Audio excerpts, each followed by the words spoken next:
We can't possibly want Iran to become a nuclear-armed power.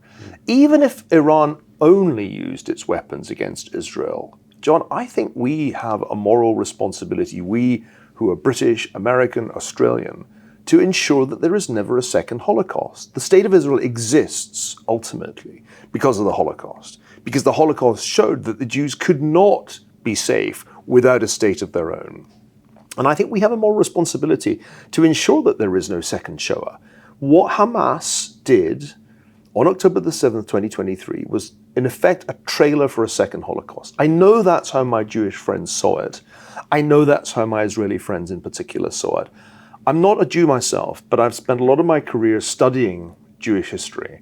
I wrote a book in which the Holocaust plays a central role, War of the World. And so I recognized immediately what Hamas was trying to communicate. So I think it's extremely important to take Iran literally and seriously. There's no question in my mind that they wish to destroy Israel. If they have a nuclear weapon, we must take very, very seriously the danger that they would use it. And I don't think we can take that risk. None of us can take that risk. It would surely also start an arms race right across the Middle East. The Saudis would feel they had to have nuclear armaments, which raises another interesting issue, of course, which is that despite our ambivalence in the West, we've not taken enough notice of the fact that many countries in the Middle East are plainly, quietly hoping that Israel will degrade Iran.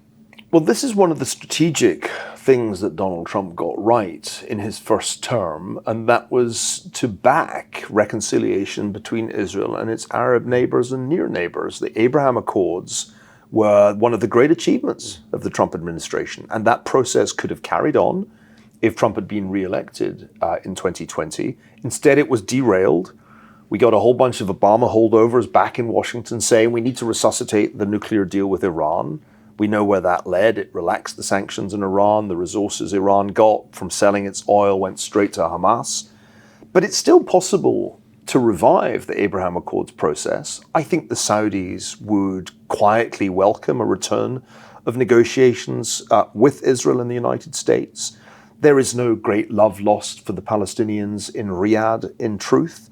And so I think if Trump is re-elected, there will be a resumption of that process that we saw in his first term. And that I think will help greatly to stabilize the region.